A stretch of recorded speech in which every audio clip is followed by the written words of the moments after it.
Assalamualaikum warahmatullahi wabarakatuh. Masih di sini Tulungo Yudo Channel. Pada kesempatan kali ini saya Yuri Sabtono, wartawan Cemplon, berhasil bertemu dengan akademisi muda Dr. Arisani Hermawanto. Terima kasih waktunya. Atau biasa di kalangan muda kami memanggil Profesor Conan.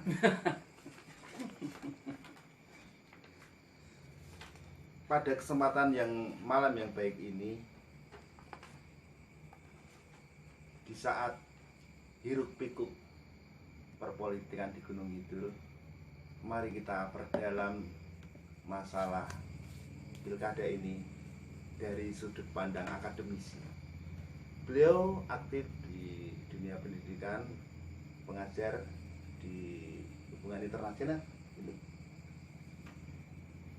Pak Profesor Conan, di pilkada Kabupaten Gunung Kidul ini ada dua pasangan perorangan yang berhasil masuk ke tahap verifikasi tahap kedua. Artinya kalau di verifikasi tahap kedua ini lolos pasangan Anton Supriyadi dan Suparno dan pasangan Keli Agung Nugroho dan Yayu Krisdawati akan tercantum di kartu suara di pilkada yang akan datang bulan Desember. Profesor Conan yang saya hormati, ini adalah sebuah kejadian luar biasa di mana calon perorangan lolos dalam perhelatan verifikasi. Cuma satu tahapan lagi yang harus mereka lalui. Dan insya Allah apabila lolos akan tercipta sejarah baru bahwa di Gunung Kidul ada peserta perorangan dua pasang. Sebelumnya memang sudah ada pernah pasangan Benyamin Sudarmadi dan Kiai Mustaid periode kemarin berhasil lolos melalui perorangan. Tapi kelihatannya memang sambutan dari masyarakat kurang begitu antusias. Nah, di saat ini kelihatannya tren bahwa empowerment society itu berkembang di masyarakat, apalagi kaitannya dengan media sosial dan internet yang luar biasa masuk dalam kehidupan masyarakat. Tanggapan Profesor Conan bagaimana masalahnya? Terima kasih Mas Yuli ya. Siap. Wartawan Cemplon ya. Jadi tadi disampaikan bahwa ada dua pasang ya, pasang dari yang independen ini yang diharapkan itu bisa fix sampai di bagian akhir itu bisa lolos gitu. Lalu bagaimana kaitannya ini dengan penguatan ataupun juga pemberdayaan dari masyarakat itu dalam konteks politik, kan kira-kira kan seperti itu. Seperti yang sudah kita pahami bahwa di dalam pilkada ini ya, baik ya di dalam pemilu lah ya, di dalam pemilu di tingkat nasional ataupun juga di tingkat daerah, di tingkat kabupaten gitu. Yang selama ini yang memegang peran penting di dalam mengajukan calon itu kan partai ya, karena partai ini kekuatannya besar dan partai ini kan seolah-olah menjadi semacam keharusan di dalam satu sistem demokrasi yang sedang berlangsung gitu kan. Jadi partai kemudian menjadi identik dengan negara yang menjalankan sistem demokrasi gitu. Tapi kalau kita kemudian mengambil kata demokrasi itu kan dari kata demos dan kratos ya, atau demos itu rakyat, kratos itu ya pemerintahan. Satu pemerintahan yang dijalankan oleh rakyat. Jadi kalau kita mengambil dari akar katanya saja, demokrasi itu sendiri mengacu pada rakyat gitu. Sedangkan partai itu kan salah satu dari perwujudan dari peran politik masyarakat yang disampaikan melalui satu kelembagaan yang namanya partai itu. Tetapi masyarakat itu sendiri pada dasarnya kan dia pun mempunyai peran politik yang cukup penting. Gitu ya. Selama ini yang kita sering temukan bahwa kalau di dalam pemilu itu ya, peran politik masyarakat yang paling tinggi itu kemudian apa kalau di dalam pemilu dan sistem demokrasi? Yaitu ada di bilik coblosan saja. Gitu. Sesudah dia mencoblos, so what? Apapun hasilnya ya harus terima. Kan kira-kira kan seperti itu. Padahal kekuasaan tertinggi di tangan rakyat. Iya, dalam konteks demokrasi, ya. Karena seperti itu. Gitu. Jadi sesudah masyarakat memilih, rakyat memilih, kemudian ya seolah-olah bahwa peran politiknya itu kan ya, dalam konteks voting itu kan sudah selesai gitu. Tapi sebenarnya kalau kemudian kita perluas lagi makna demokrasi itu di dalam pemberdayaan masyarakat, sebelum proses voting itu sendiri sebetulnya peran dari masyarakat itu bisa dioptimalkan gitu, di luar kerangka partai. Gitu. Nah, ini kemudian diwujudkan dalam bentuk terbukanya kemungkinan majunya calon independen yang tidak melalui partai. Gitu. Nah, lalu kemudian apa kira-kira arti penting dari sekiranya calon independen itu bisa maju? Mungkin kira-kira demikian ya, Pak. Saya ingin memperdalam ke arah itu. Ya, ya. Jadi kalau dalam konteks politik itu, sebetulnya politik itu apa gitu kan? Politik itu semua orang akan mengartikan politik itu dengan berbagai macam makna gitu. Tetapi secara sederhana kalau ini kaitannya dengan bagaimana meraih kekuasaan itu meminjam istilah seorang ilmuwan terkenal itu namanya Harold Laswell itu. Politik itu apa? Sederhananya adalah who get what, when, and how. Siapa mendapat apa, bagaimana, dan kapan. Sederhana itu. Sederhana itu who get what and how. Itu konsep yang sangat terkenal dari Harold Laswell.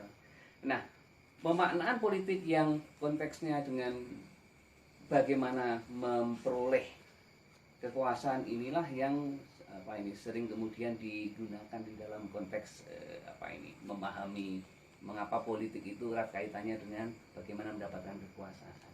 Nah, sekarang siapa sebetulnya yang kemudian mendapatkan kekuasaan, bagaimana dan kapan?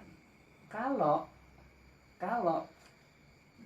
yang diajukan itu adalah semua dari partai, maka who get what, siapa mendapat apa, partai yang dominan. Who get how, bagaimana, partai yang bermain. And when, kapan, partai juga yang kemudian menentukan dalam proses itu. Tapi coba misalnya kita pinjam istilah who get what, how, and when, itu ada rakyat.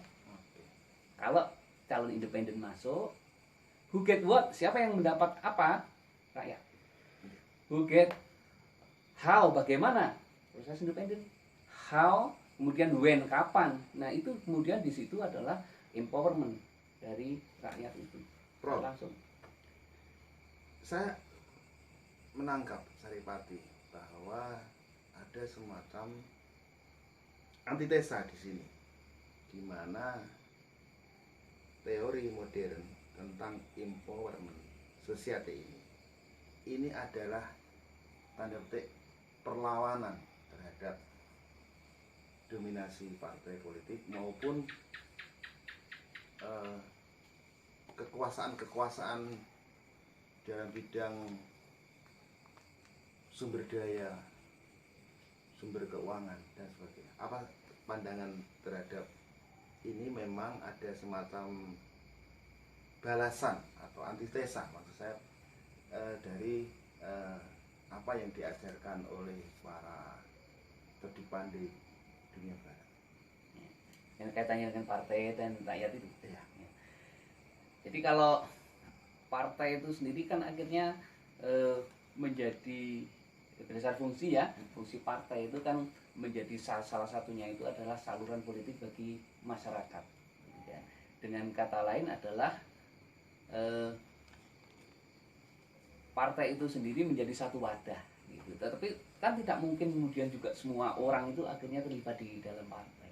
Dia kan kemudian akan ada di dalam bagian yang tentu lebih sempit. Ini menarik sekali sebenarnya. Saya ingin fokus terhadap empowerment society. Tapi sebelumnya kita lihat dulu. Oke, kembali lagi masih di channel Trunggo Yudo. Saya ingin memperdalam independen ini atau perorangan, bahasa undang-undangnya perorangan, calon perorangan ini. Apakah akan efektif dalam menumbuhkan peran masyarakat lewat pemilu ini? Monggo Profesor Tonan. Baik, saya kira karena salah satu dari persyaratan untuk independen itu kan melibatkan rakyat secara langsung ya. Siap. Jadi ini ya manifestasi dari semakin luas dan semakin meningkatnya peran dari masyarakat di dalam politik. Dan Mari duduk. oh ya, Siap. ya. Artinya adalah bahwa peran masyarakat itu kemudian bisa dijalankan secara langsung oleh masyarakat itu ya, tidak kemudian selalu melalui mekanisme partai. Jadi saya kira mungkin bisa akan semakin meningkat peran ini jika calon independen ini Baku wareng loh. Ya. Nah, calon independen kita ini manfaatkan produk. bisa apa Kita lolos sendiri. diterima Monggo itu. lanjut. Iya. Ya. Gitu. Jadi saya kira kalau misalnya bisa ada calon independen ini ya cukup baik, Luar biasa. ya cukup luar biasa gitu. Artinya bahwa masyarakat juga mempunyai apa ini semakin lebih banyak pilihan gitu. Karena demokrasi itu kan membuka peluang yang besar bagi semua orang ini untuk bisa bersama-sama ya membangun yang lebih baik lagi. Tapi gini Prof, masalahnya di satu sisi masyarakat kita itu cenderung, mohon maaf kalau bahasa saya kurang tepat, pragmatis.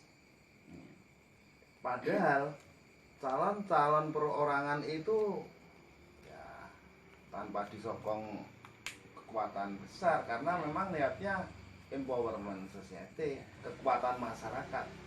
Dalam teori barat, apakah ada petunjuk atau metode-metode sehingga bisa menumbuhkan kesadaran masyarakat? Ada fenomena no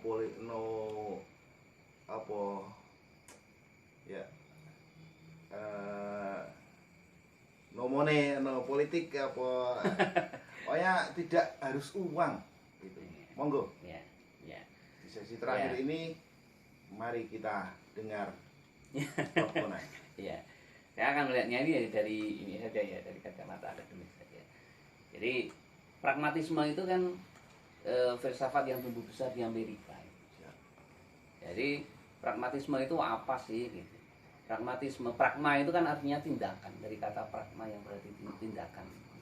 Pragmatisme adalah satu tindakan yang kebenaran itu dinilai dari hasil secara praktis. Gitu. Kalau pragmatis berarti satu tindakan yang sifatnya itu praktis, menunjuk pada hasil-hasil praktis saja. Adakah teori untuk penyadaran masyarakat? Ya, saya kira kalau dalam konteks kemudian yang tadi ini dengan katakan ada pragmatis, kemudian dikaitkan di bagian lain itu bagaimana memberdayakan masyarakat di situ, itu masuk ke nilai ideal saya kira. Oke. Gitu, bahwa masyarakat ini harus semakin kuat lagi di dalam apa ini diberdayakan peran politiknya itu ya secara langsung tadi kira-kira melalui kalau misalnya ada independen dan sebagainya itu gitu. Karena kan memang seperti itu. Artinya kan seperti dengan sampaikan tadi ini kan, kemudian ya, apa kalau bisa masuk dengan independen sebagainya, ya bagaimana kemudian bisa apa ini memperjuangkan itu langsung dari rakyat dan sebagainya, kan kira-kira kan seperti itu. Sebenarnya apakah ada buku-buku textbook yang mengajarkan ini sehingga mungkin dari sedulur Turangga Muda bisa belajar Yang teori-teori karangan siapa itu yang tentang apa? Yang empowerment. ya buku-buku tentang apa ini empowerment politik, empowerment society itu saya kira ya Banyak ya. banyak Di tentang- Mbah Google loh Pak. banyak ya, banyak itu. Oke, sesi terakhir. Monggo disapa sedulur Turangga Yuda, waktu kami persilahkan. Sesi terakhir. Oke.